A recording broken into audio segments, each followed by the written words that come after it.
अस्सलाम वालेकुम नाज़रीन, आप देख रहे हैं प्रोग्राम गौहर के साथ और मैं हूं आपका मेज़बान गौहर भट्ट। आज के प्रोग्राम में हम डिस्कस करेंगे कि स्टेट बैंक ने शरह सूद में मज़ीद 2% कमी कर दी है। इसकी क्या वजूहात है और इसका पाकिस्तान की मीशत पे क्या असरात मुरतब होंगे।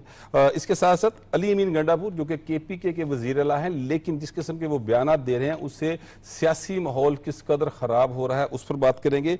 साथ ही साथ प्रोडक्शन आर्डर्स पर अमल हुआ है और 10 MNAs जो PTI से ताल्लुक थे वो आज कौमी असम्बली में उनको पेश कर दिया गया और रेमियार खान में इलेक्शन हुआ जहां पर वोटों की गिनती जारी है, उस पर भी हम बात करेंगे। तो हमारे साथ इन मौजूद पर बात करने के लिए मौजूद हैं सलमान गनी साहब, जनाब तौसीफ अहमद खान साहब और जनाब सहेब महबूब साहब।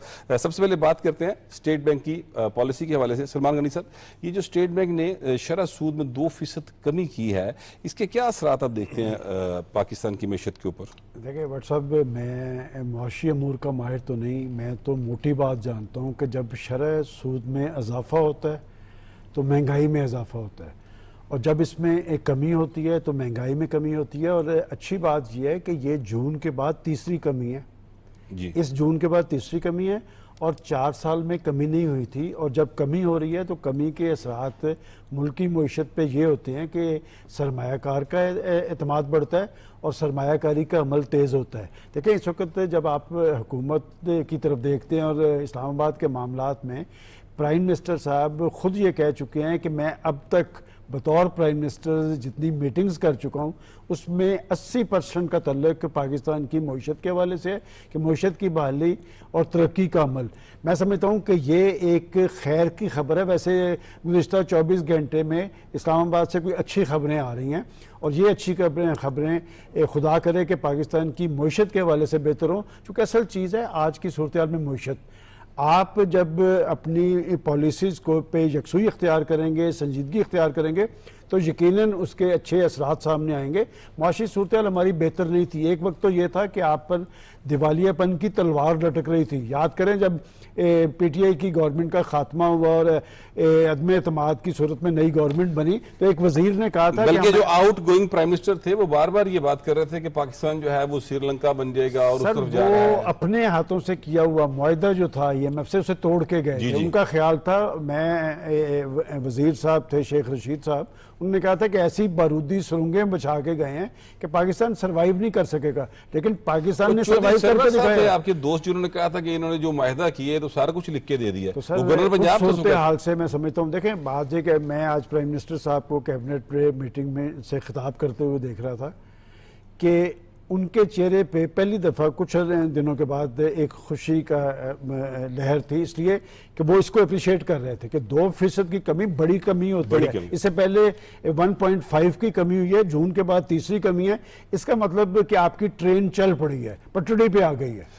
खास साहब, ट्रेन चल पड़ी है, पटरी पे आ गई है। अब मईशत जो है वो उसका पहिया बड़ी तेजी के साथ चलेगा और गरीब आदमी को रिलीफ मिलेगा। ये बड़ा इनकलाबी फैसला है, ये कोई मामूली बात नहीं है। ये जो मईशत में बेहतरी आने की निशानी है, ये सिंबल है कि मईशत जो है वो बेहतरी की तरफ गामजन है। शरह सूद की जो कमी है ना, उसमें सरमायाकार को जो है वो इत्माद मिलता है। आप उसने देखे ना 21-22% पर जो लोन मिलना है सरमायाकार को अपनी फैक्ट्री, अपनी मिल चलाने के लिए, अब वो पीछे आ रहा है। वो उस पर कम्पीट ही नहीं कर सकता उस शरह सूद पे जो कर्जा लेकर अपनी मिल चलाए या अपना कारखाना चलाए। तो ये जो मामला है ना, ये जो मैक्रो लेवल पर जो बेहतरी है मईशत की, जिस पर 2 साल से काम हो रहा था, वो Aahista Aahista it's bearing fruit now. वो अब हम बेहतरी की तरफ चल पड़े हैं। ये 2% जो है, जिस तरह पाकिस्तान के बारे में बातें की जा रही थी, जिस तरह की बारूदी सुरंगें बिछाई गई थी, जिस तरह के आपके IMF के जो प्रोग्राम रोकने की कोशिशें हो रही थी, उन तमाम हर्डल्स में मैं एक वो कहता हूं कि भी इस तमाम बुरी खबरों के दरमियान इस अफरा तफरी का माहौल पैदा करने की कोशिश की जा रही है। और उसके बावजूद मैं मुबारकबाद देता हूं कैबिनेट को, वज़ीर आज़म को, कि उनकी तवज्जो मईशत में है। वो मईशत की वजह से उन्हें पता है कि पाकिस्तान की तमाम जो बुनियादी जो मसाइल हैं ना, वो मईशत में मौजूद हैं। वो ठीक होगी तो बात आगे बढ़े। शेख महबूब साहब, हम सारी जिंदगी ये बात करते भी रहे, सुनते भी आए और अभी भी शायद हम ये बात करते हैं कि अगर मुल्क के माशी सियासी हालात ख़राब हों तो माशी हालात भी ख़राब होते हैं और वो दुरुस्त नहीं होते। यहाँ पर माशी हालात दुरुस्त होना शुरू हो गए हैं और सियासी हालात फिर भी ख़राब हैं। इसके बावजूद तो ये क्या वजह आखिर, क्या ऐसा कोई इनकलाबी कदम उठाया गया मौजूदा हुकूमत की जानिब से कि जो सियासी हालात ख़राब है उनका मईशत के ऊपर उस तरह से इफेक्ट नहीं आ रहा, और जो कि वैसे अच्छी बात है। जी बिल्कुल, देखिए एक तो पहला तो ये फ़र्क आया कि पीटीआई पाकिस्तान की बल्कि पूरी दुनिया की शायद वो पॉलिटिकल पार्टी है जो अपोजिशन में रहते हुए अनपॉपुलर हो गई। मतलब वाहिद पॉलिटिकल पार्टी है, मैंने आज तक पाकिस्तान की हिस्ट्री में किसी पार्टी को अपोजिशन में रह के अनपॉपुलर होते हुए नहीं देखा। अनपॉपुलर हो गई मतलब, और उसकी जो ग्राफ था वो नीचे आ गया ना। अच्छा। मतलब जितने भी लोग, अगर उसके पहले वोटर फर्ज करें उन्होंने 79-80 सीट जीती, तो अब शायद वो उसका हाफ या 25% सीट भी ना जीत सके। तो मतलब उसकी जो पॉपुलैरिटी थी ग्राफ नीचे आ गया। अच्छा, अब सर दो अपोजिट चीज़ों को, मुख्तलिफ चीज़ों में बैलेंस कायम करना था मौजूदा हुकूमत ने। मसलन अगर आप गरीब को, आवाम को बेनिफिट देते हैं तो सनतकार अपना बेनिफिट मांग रहे होते, वो कहते हैं हमें रिलीफ दोगे तो हम इंडस्ट्रियलाइजेशन करेंगे। इन्होंने ऐसा बीच में तवाज़ुन कायम किया कि जो बेनिफिट्स थे वो टारगेटेड हो गए।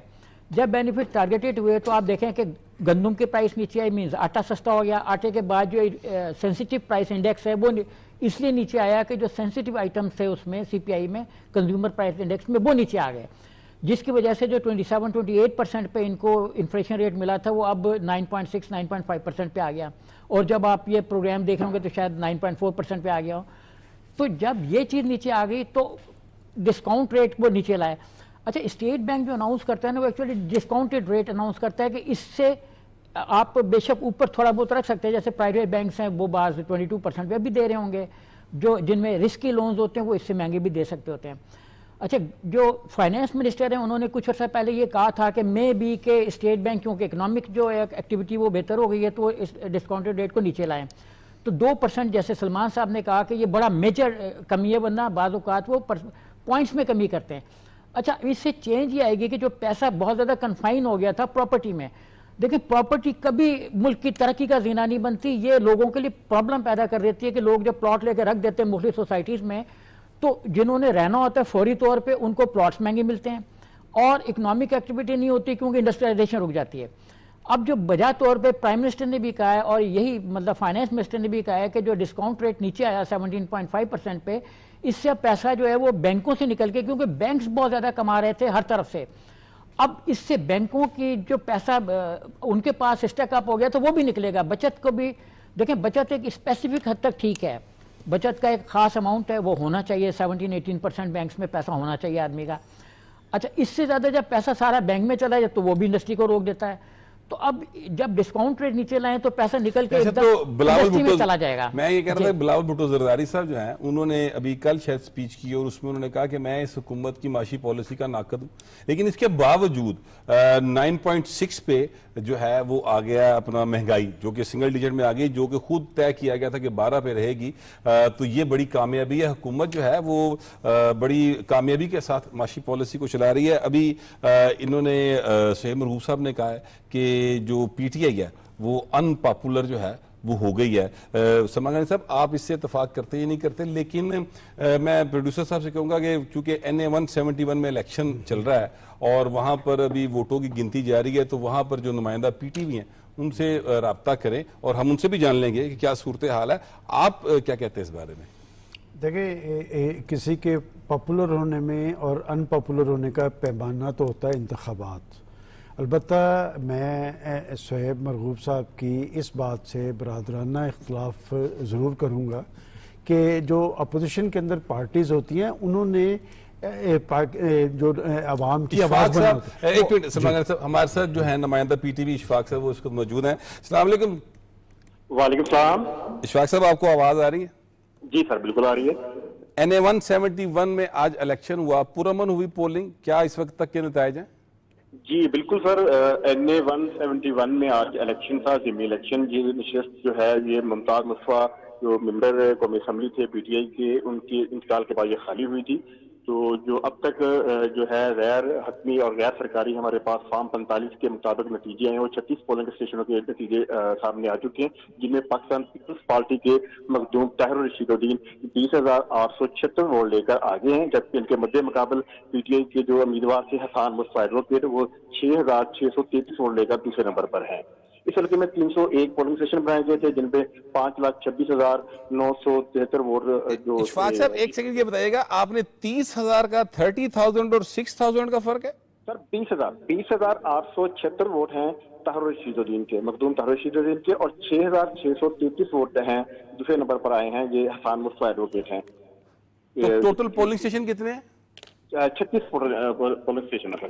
नहीं, जो अभी कुल पोलिंग स्टेशन कितने हैं? जी, कुल जो है वो है 301।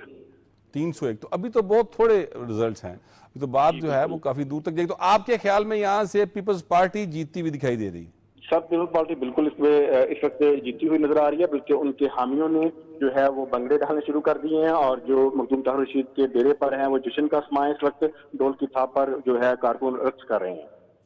बहुत शुक्रिया, बड़ी मेहरबानी इशफाक साहब, आपने हमें अपडेट किया। सलमान अली साहब यहीं पर वो आपसे जीत गए हैं, सेम मरगूब साहब उन्होंने साबित कर दिया, उनकी बात अभी साबित हो गई है कि जो PTI है वो अनपॉपुलर हो गई। देखिए, मैं चूँकि रहीम यार खान की सियासत पे थोड़ी बहुत मेरी नज़र है, वहाँ की बड़ी रियलिटी मखदूम अहमद महमूद है कि अहमद महमूद साहब नून लीग के साथ हों, काफ लीग के साथ हों या पीपल्स पार्टी के साथ हों, तो एज उन्हें मिलता है। 8 फरवरी के इलेक्शन में भी अहमद महमूद साहब पीपल्स पार्टी में ही थे, वो जीते, और वहाँ नहीं, वो नहीं जीते थे। नहीं, अहमद महमूद साहब जीते हैं, आपको शायद पता नहीं। नहीं, इस सीट 171 पर वो नहीं जीते। नहीं, उनके दोनों बेटे इसकी वजाहत सलमान साहब मैं कर देता हूँ। अच्छा, वहाँ की बड़ी रियलिटी मखदूम अहमद महमूद साहब है, और पीपल्स पार्टी के साथ, चूंकि इस वक्त वो पीपल्स पार्टी जनूबी पंजाब के प्रेसिडेंट भी हैं, लिहाजा ये एक बहुत बड़ा एज होता है। देखें, पोलिटिकल पार्टीज का अपना वोट बैंक भी होता है, बात शख्सियात ऐसी होती हैं जिनका अपना वोट बैंक होता है। बिल्कुल ठीक बात है। तो वहां पर मैं समझता हूं कि मखदूम अहमद महमूद बड़ी रियलिटी है, और जहां जिधर वो अपना वजन डालते हैं वो पार्टी जीतती है।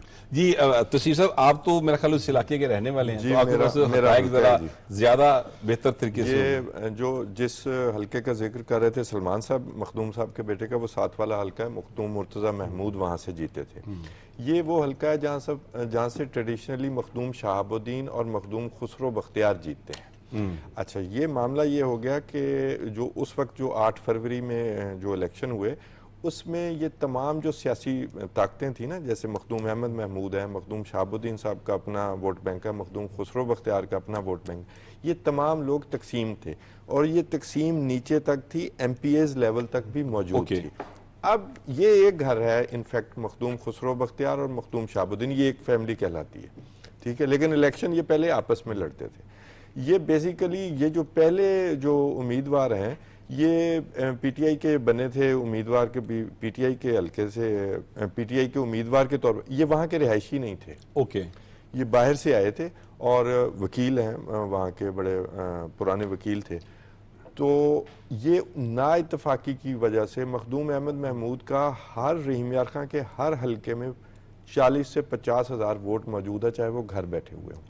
ये फैक्ट है, he is king maker there. और उसमें आप 20-30 हज़ार नजरियाती वोट डाल लें तो आप देख लें कि सीट किस तरह बनती है। अब ये तमाम कुव्वतें, चौधरी मुनीर हदायतुल्लाह, मखदूम अहमद महमूद, मखदूम खुसरो बख्तियार, मखदूम शहाबुद्दीन के बेटे हैं, ये पीपल्स पार्टी के जो उम्मीदवार हैं, ये सब इकट्ठे हो गए हैं एक घर में। और फिर वो जो एक उस वक्त की एक विक्टिमाइजेशन की हवा चलाई गई थी, अब वो लोगों के ज़हन पे जो था ना, एक बुखार सा चढ़ाया गया था, वो अब रियलिटी बेस्ड हो गया, रियलिटी चेक लग गया है उसको। उसकी वजह से ये सारी चीज़ें डाउन हुई हैं, और अपने जो नेचुरल कोर्स ऑफ होता है ना चीज़ों का, उसमें अब जा रही हैं। उसमें मेरा ख्याल है कि ये 40 से 50 हज़ार की लीड से जीतने जा रहे हैं। जो अब मेरे पास जो हल्कों के इस वक्त जो सरकारी जो रिजल्ट हैं को 8-10 आए हैं, तो 2-2, 4-4 वोट हैं जी हल्कों में PTI के। एक बात 2-2, 4-4 वोट है सर जी, मैं कोट कर सकता हूँ। डॉक्टर साहब, एक बात, चूँकि हम लोग ज़मीनी इंतखाबात देखते रहे हैं, ज़िमनी इंतखाब में जब किसी शख्स की वफ़ात होती है तो उसकी फैमिली में से कोई शख्स होना उसे बड़ा एज होता है, लेकिन ये हमदर्दी का वोट मिलता है हमदर्दी का, यहाँ पर हमदर्दी का वोट भी नहीं हुआ। अलबत्ता ये और वेव भी पता नहीं किधर चली गई। 20-25 नहीं, वो बता दिया उन्होंने, ठीक कहा ना, वो सारी फैमिलीज जो पिछले वो दफा अपनी जगह पे है। वो देखिए मेरी बात सुनिए, वो उन सब का एक जगह पे इकट्ठे हो यहाँ जाना, हमदर्दी का वोट वो भी अलग कास्ट जगह, होता नजर नहीं आया। वो अपनी जगह पर है, लेकिन इनका वोट बैंक किधर गया? देखिए ना, मैं आप ये बात कहना चाहता हूँ कि तौसीफ साहब, सलमान साहब और सुहेब साहब ये आपस में कजन है और ये आपस में एक दूसरे के सामने खड़े हो गए, दरमियान में मैं भी खड़ा हो गया और मैं आप सबसे ज्यादा वोट लेके जीत गया। लेकिन हुआ ये कि जब मैं दोबारा इलेक्शन का टेस्ट कर रहा हूं, आप सब एक हो गए। अब मेरा वोट बैंक तो वही रहना चाहिए, आपका बेशक बढ़ जाए, आप बेशक जीत जाए, लेकिन मेरा वोट बैंक वहां पे होना चाहिए ना, वो भी नहीं है। अभी हतमी बात इसलिए नहीं, इसमें 250-300 पौने 300 भी पोलिंग स्टेशन रहते हैं। जी जी बिल्कुल रहते हैं, लेकिन लीड जो बता रहे हैं वो तो इतनी ज्यादा है। मैं आपको थोड़ी सा हवाला दूं, 36 आप लाहौर के रहने वाले हैं, मैं आपसे ये पूछता हूँ कि जब इसी लाहौर के इसी हल्के में आपको याद है कि कलसूम नवाज शरीफ साहिबा इलेक्शन लड़ रही थी और पूरी फोर्सेस इकट्ठी कर दी गई थी उनके मुकाबले में, तो इब्तदाई 12 पोलिंग स्टेशन से वो हारी थी, लेकिन उसके बाद वो जीतना शुरू हो गई थी। तो बात यह कि अभी इस पे हम कोई हतमी राय दे नहीं सकते। अच्छा, वो जो देखिए वो तो कुछ पॉकेट्स होती है ना जहां पर आप का वोट बैंक नहीं होता। देखें ये 4 घर थे, ये अलग-अलग इनके वोट भी गिने ना, जितने जिसने लिए, मखदूम शहाबुद्दीन के बेटे ने जितने लिए, जितने मखदूम हाशिम जवान बख्त ने लिए, फिर ये जो मुमताज़ मुस्तफ़ा थे और एक और आज़ाद उम्मीदवार थे, इन्होंने जितने वोट लिए वो जमा करें तो पीटीआई का उम्मीदवार उस वक्त भी हार जाता। लेकिन उसमें एक और फैक्टर था, उस वक्त एक विक्टिम कार्ड यूज किया जा रहा था, एक हवा चलाई गई थी और इसमें कोई मानने में कोई आर नहीं है कि वो कामयाबी से चलाई गई। उस वक्त सोशल मीडिया पर जो एक कैंपेन और प्रोपेगेंडा चल रहा था उसका लोग शिकार हुए। अच्छा, वैसे अब रियलिटी चेक लगा तो सी साहब बात यह है, बल्कि मैं अब शुएब साहब की तरफ जाना चाहूंगा। शुएब साहब बात यह है कि ये जो बात तौसीफ साहब फरमा रहे हैं कि जनाब वो एक विक्टिम कार्ड खेला गया और हवा चली और उसमें वो हुआ, सर अब तो वो विक्टिम कार्ड बहुत ज्यादा खेला जा रहा है। अब तो ऐसी जगह से तरीके के साथ उसको प्रोपेगेट किया जा रहा है जो कि रियलिटी बेस्ड नहीं है। लेकिन इसके बावजूद मेरा सवाल फिर वही है कि वो सब मखदूम तो इकट्ठे हो गए, ये जो साहब थे जिनके बेटे अब इलेक्शन का टेस्ट कर रहे हैं और जाहिर है कि वो पीटी का वोट बैंक था, उनका अपना नहीं था, वो वोट किधर उड़ गया सर? वो हवा में उड़ गया, हवा में उड़ गया। देखिए जब आप मुसलसल एक ऐसे एजेंडे पे होंगे और जो आप मसलन इन्होंने कहा कि ये चोर चोर का नारा लगाया, अब चोरी के इल्जाम में अपने 3-4 वजीर और मुशीर थोड़े से अरसे में निकालना पड़ गए। अभी एक डी नोटिफिकेशन कल परसों भी आ गया है, तो लोगों ने देखा कि यार इनकी जो पॉलिसी है उसमें और जो कर रहे हैं उसमें बड़ा कंट्राडिक्शन है, बहुत इख्तलाफ राय है कि क्या कुछ रहे हो कुछ हो रहा है। अभी आप देखें कि केपीके में डेवलपमेंट वर्क क्या हुआ है, उनका जो अपना प्रोविंशियल डेवलपमेंट प्रोग्राम था उसमें अभी तक जो है ना कोई नया प्रोजेक्ट नहीं आया। अभी तक उन्होंने कोई जिसको कहते हैं कि कोई कॉलेज यूनिवर्सिटी, अभी जैसे गवर्नर ने कहा कि मैं ज़मीन जो है यूनिवर्सिटी की नीलाम नहीं करूँगा, आप देखें कि इन्होंने यूनिवर्सिटी की ज़मीनों को स्नैच करने की कोशिश की। फ्यूचर में आप देखेंगे, मैं अभी आपको बता रहा हूँ कि यहाँ पे केपीके में 4-5 यूनिवर्सिटीज़ जो हैं वो बंद होने वाली हैं जहाँ पे फाइनेंसिस का प्रॉब्लम आ गया है। तो उनकी जो डायरेक्शंस हैं वो सही नहीं है, तो लोग वोट बैंक तो कम होगा जब लोग देखेंगे कि इनके पास सिवाय धरनों के कुछ और काम नहीं है। आज भी मतलब प्राइम मिनिस्टर ने भी इस तरफ इशारा किया और सेनेट में इरफान सिद्दीकी साहब ने बड़ा खुल के कहा कि हजरत कायद आज़म ने कितने धरने दिए थे। मतलब अगर धरनों से मुल्क तरक्की करता है तो सबसे पहले तो कायद आज़म को 1 साल के अंदर काफ़ी सारे धरने दे देने चाहिए थे, उसके बाद लियाकत अली खान को देने चाहिए थे। तो जब इन लोगों ने जो पाकिस्तान के बानियान में शामिल हैं उन्होंने तरक्की का जीना जो वो धरना नहीं होता, वो तो काम करना होता है, सुबह सुबह काम और काम जो कायदे आज़म का कॉल था। तो ये कहते हैं उस काम को धरना और धरना कर लिया। लेकिन इस पर मजीद बात करेंगे, फिलहाल ब्रेक का कहा जा रहा है, ब्रेक से वापस आएंगे तो पीटीआई की सियासत क्या रुख अख्तियार करने जा रही है और सीएम केपीके कौन सी जुबान बोल रहे हैं, इस सब इश्यूज पर बात करेंगे। फिलहाल टेक अ ब्रेक।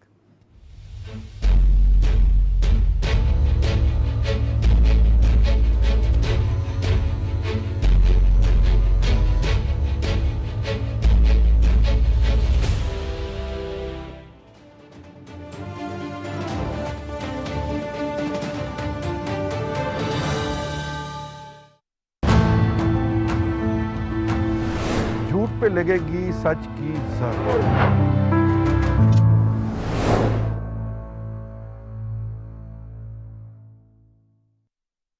क्या हो रहा है, क्यों हो रहा है? अगर सब जानना है तो देखते रहिए।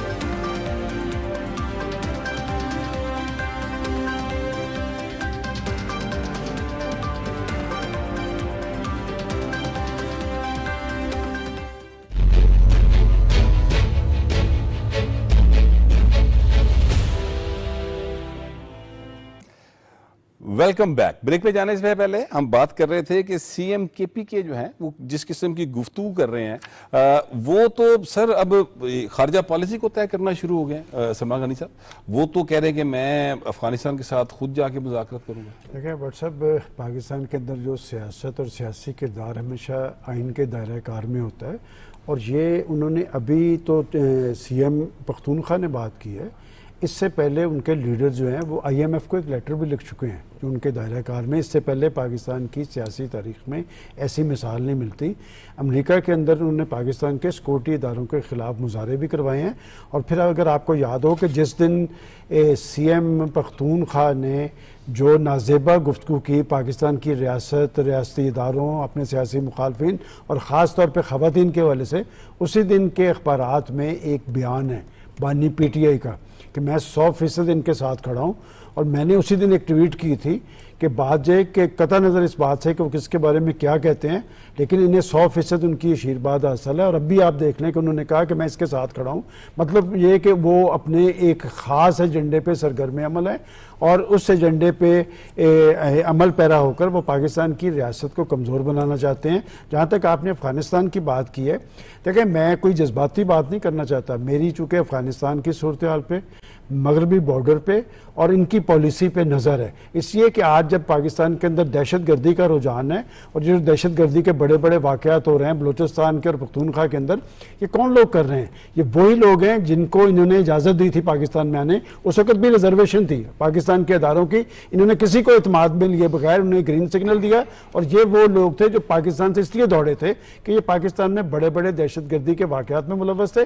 मैं समझता हूँ कि मैं इस बात को किसी और तनाज़र में ले रहा हूँ कि ये वहाँ से दरअसल उनसे मुज़ाकरात करने की बात नहीं कर रहे, ये उनसे कमक तलब कर रहे हैं। और ये बड़ा खतरनाक बयान है आइन के हवाले से, बहुत खतरनाक बात है। आप जो बात कह रहे हैं बड़ी सीरियस बात है। मैं इसलिए कह रहा हूं कि इससे पहले कभी पाकिस्तान के किसी सूबे के किसी चीफ मिनिस्टर ने इस तरह की बात नहीं की और इस बात में उन्होंने सिर्फ रद्देबल नहीं दिया, ये किसी प्लानिंग का हिस्सा है। मैं बड़ा यकसुई और संजीदगी से बात कर रहा हूँ, ये किसी प्लानिंग का हिस्सा है और इस्लामाबाद और रावलपिंडी को इसका नोटिस लेना चाहिए। और सबसे अहम बात, उस पार्टी को नोटिस लेना चाहिए जो पाकिस्तान के अंदर कौमी पार्टी होने की दावेदार है, लेकिन वो ये उनका चीफ मिनिस्टर जो बात कर रहा है ये आइन के भी मुनाफी है और पाकिस्तान के मफादात के भी मुनाफी है। और ये तर्ज अमल बता रहा है कि ये बात खतरे से खाली नहीं है और इसका नोटिस लिया जाना चाहिए। ये जो बात खान साहब, ये जो सलमान गनी साहब बात कर रहे हैं, ये बात इंतहाई संजीदा है।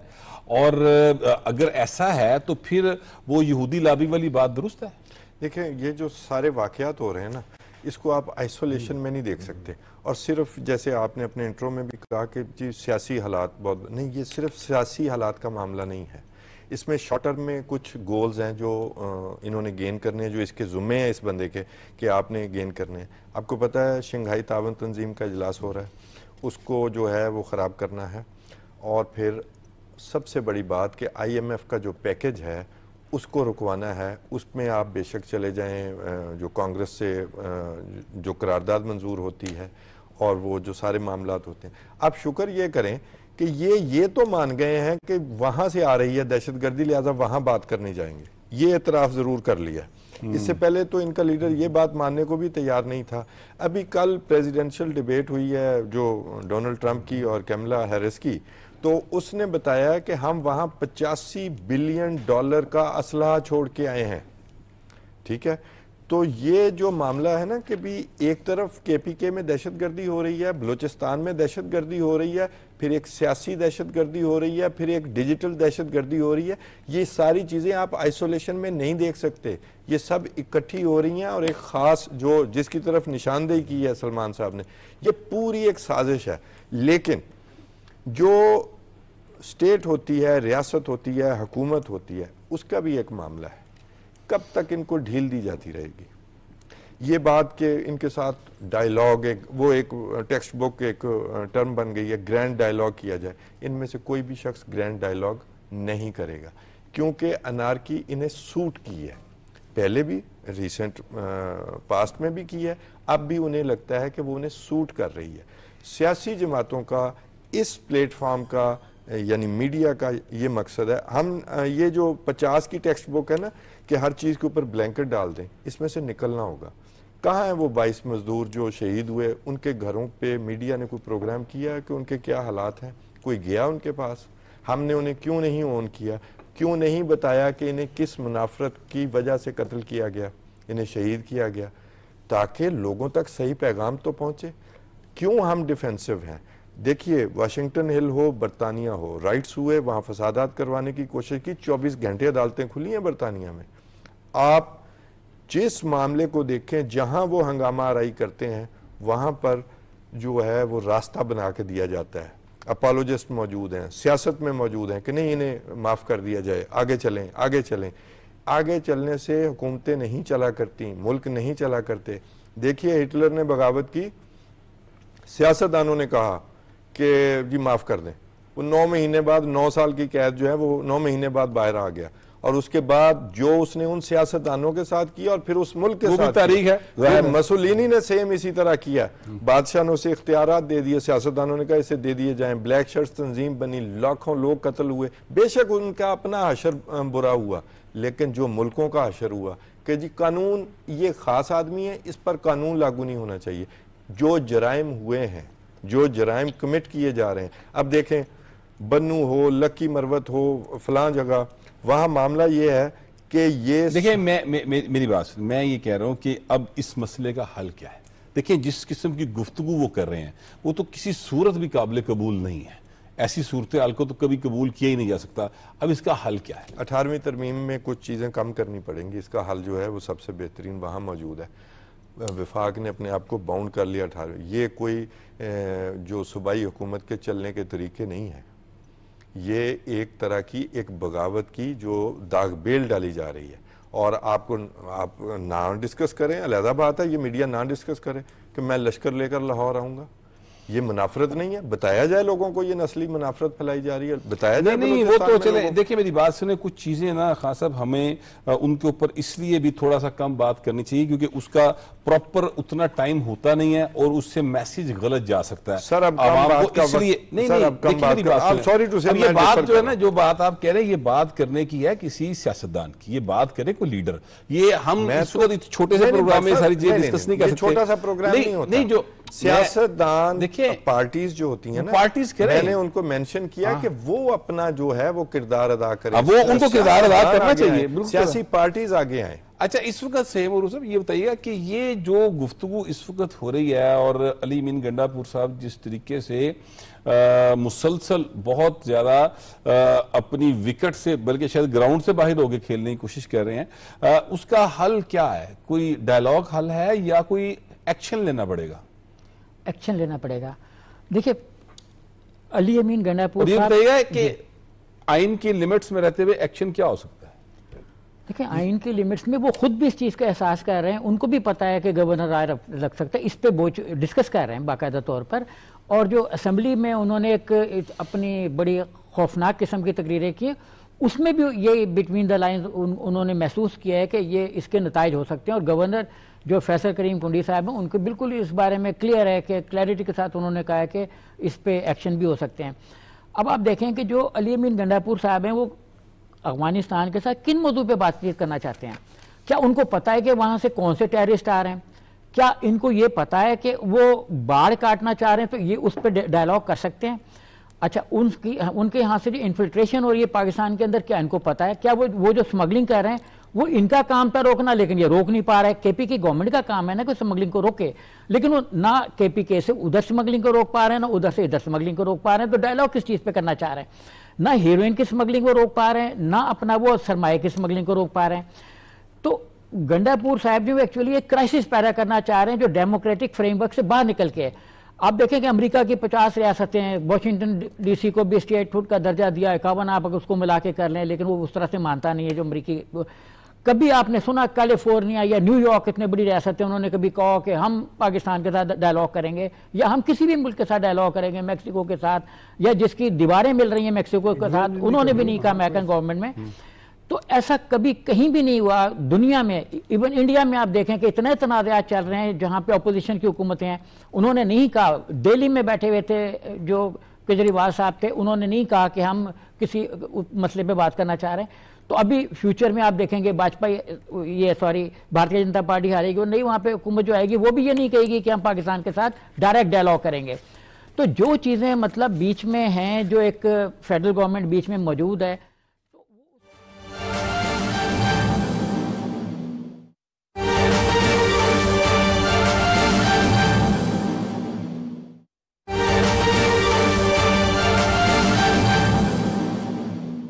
सदर ममलकत आसिफ अली जरदारी से वज़ीर आला सिंध सैयद मुराद अली शाह की मुलाकात। सदर ममलकत आसिफ अली जरदारी की वज़ीर आला सिंध सैयद मुराद अली शाह से मुलाकात में सिंध की मजमूई सूरत हाल और जारी तरक्याती मनसूबों पर तबादले ख्याल। मुलाकात में पाकिस्तान पीपल्स पार्टी पार्लियामेंटेरियंस के चेयरमैन बिलावल भुट्टो जरदारी और सूबाई वज़ीर सिंध सरदार मोहम्मद बख्श खान मेहर भी मौजूद थे। सदर ममलकत आसिफ अली जरदारी से वज़ीर आला सिंध सैयद मुराद अली शाह की मुलाकात हुई है। मुलाकात में पाकिस्तान पीपल्स पार्टी पार्लियामेंटेरियंस के चेयरमैन बिलावल भुट्टो जरदारी और सूबाई वज़ीर सिंध सरदार मोहम्मद बख्श खान मेहर भी मौजूद थे।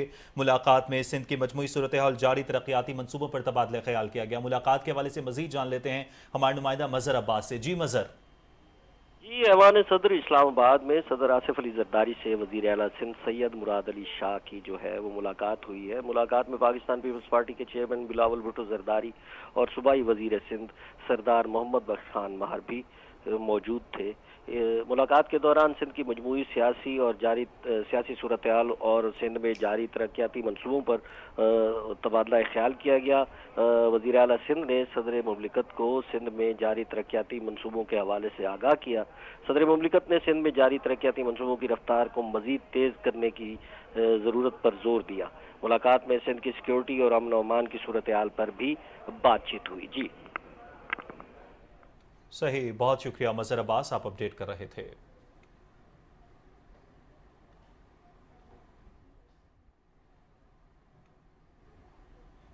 हासिन, ये थी पीटीवी ताज़ा तरीन।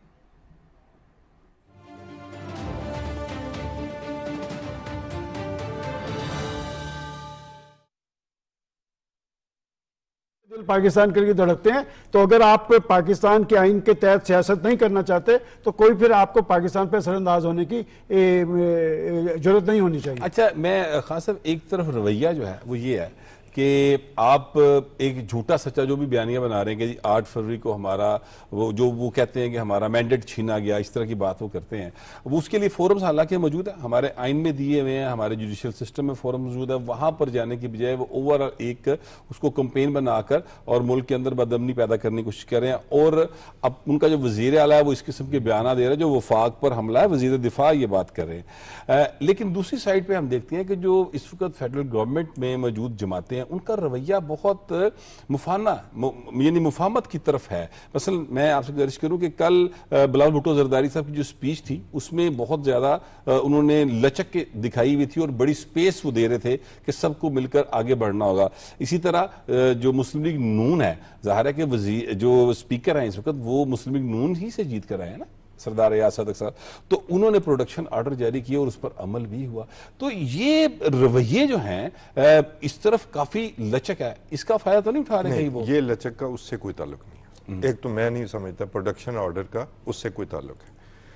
ये जो और बिलावल भुट्टो की तकरीर मैंने भी सुनी है, उन्होंने खूब तनकीद भी की है जी की है कि वो खींच के लाना। देखें ना जी, सारी पीटीआई में सारे लोग एक एजेंडे, उन्हें तो नहीं पता कि जो एजेंडा है टोटल उनमें से 90% लोगों को बिल्कुल नहीं पता होगा। ठीक है, तो वो जो है वो इनफैक्ट इंक्लूसिव बात कर रहे हैं कि आप पार्लियामेंट में आकर लोगों की बात करें, अपने लीडर के लिए बात करनी है, उसके मुकदमा लड़ें जाके। बिलावल भुट्टो ने यही कहा। प्रोडक्शन ऑर्डर एक असम्बली का मामला है, वहाँ एक इशू हुआ तो उसकी वजह से। लेकिन आप ये देखें, ये एक बड़ी गेम है। पंजाब में प्रोपेगंडा और तरह का है, केपीके में प्रोपेगंडा और तरह का किया जा रहा है, एक सस्ता नारे बेचे जा रहे हैं। वहाँ सिर्फ ये मामला नहीं है कि हम अफगानिस्तान भेजेंगे, वहाँ पर हम आप साउथ केपीके जहाँ पर का तल्लक है, जहाँ से वजीर आला केपीके का, अब वहाँ जाके दिखाएं। वहाँ अमन अमान का ये हालत है कि वहाँ आप रात को सफर नहीं कर सकते, वहाँ पर ये दहशतगर्द वो तो गवर्नर केपी तो बड़ी देर से कह रहे हैं ना कोई डेवलपमेंट खराब है, आप देखें ना करने की कैपेसिटी। अच्छा मेरे पास एक्चुअली आप सिर्फ रह गए मिनट दो, सिर्फ मैं सिर्फ जो तवज्जो दिलवाना चाहता हूँ सेमरू साहब, और वो सवाल मैं आपकी तरफ लेके आ रहा हूँ कि एक रवैया ये था जब पीटीआई की हुकूमत थी कि प्रोडक्शन ऑर्डर्स के लिए बाकायदा धरने देने पड़ते थे, एहतजाज करने पड़ते थे कि जनाब वो अपोजिशन लीडर हैं, वो leader of the parliamentary leader हैं पार्टी के, आप उनको लेकर आए। आसिफ जरदारी साहब जो इसका सदर है, उनके प्रोडक्शन ऑर्डर के लिए बात करनी पड़ती थी, तो प्रोडक्शन ऑर्डर नहीं आते थे। अब प्रोडक्शन ऑर्डर जो हैं वो ना सिर्फ ये कि जारी हुए बल्कि उस पर अमल भी हुआ। तो ये जो रवैया है दोनों साइड से, इसको आप किस तरह से देखते हैं? जी बिल्कुल, इसी रवैये पे आज डिफेंस मिनिस्टर ने ख्वाजा आसिफ साहब ने असेंबली में बड़ी डिटेल डिस्कशन की है, और उन्होंने कहा कि देखें अभी तो अगर कोई हमारे साथ बैठ के चंद लम्हों की बातचीत करता है तो उसके स्कैंडल्स बन जाते हैं। हालांकि हमारे खिलाफ राय रहा पीपल्स पार्टी के साथ 90s में, और हम शाम को खाना भी इकट्ठे खाते थे। पीटीआई जो है वो इन चीज़ों पे बिलीव ही नहीं करती, और मेरा अंदाज़ा ये है कि अब चूंकि पीटीआई जो अपने आप को सिर्फ कन्फाइन करना चाहती है केपीके तक, और ये जो उन्होंने अफगानिस्तान की तरफ जाने का अंदिया दिया, ये भी शायद ये है कि हम ग्रेटर पख्तूनिस्तान की तरफ जाना चाहते हैं। और अभी आप देखें जो रहीम यार खान में वो हारे हैं, इतना आसान तो नहीं है। हाँ, आसान ये नहीं तो है। उनकी किसी की भी ख्वाहिश हो, तो वो क्या समझते हैं कि ये वो पंजाब को पाकिस्तान में सूबे का किरदार सबसे इम्पोर्टेंट, सबसे अहम किरदार, बलूचिस्तान और वो अपना सिंध वो सरेंडर कर चुके हैं, पंजाब में उनका सरेंडर हो रहा है, आगे वो सिर्फ केपीके की पॉलिटिक्स करना चाहते हैं। अच्छा सर, ये मैं जानना चाहता हूँ प्रोडक्शन ऑर्डर के हवाले से जो मैं आपसे उनसे मैंने सवाल किया, आप जरा बताइए।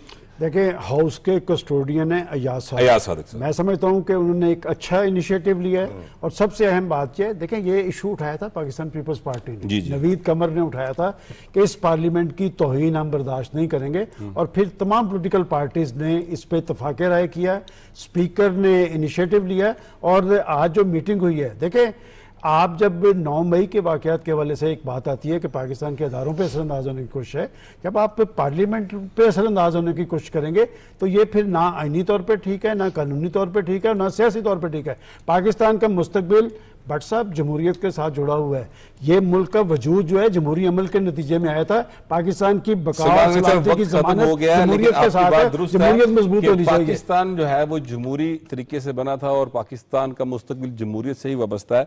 दुश्मन अपनी चालें चलते रहते हैं, लेकिन पाकिस्तान तरक्की कर रहा है और इंशाल्लाह मजीद तरक्की करेगा। ये हमारा आज का प्रोग्राम था, अब आपसे मुलाकात होगी कल, अल्लाह निगहबान।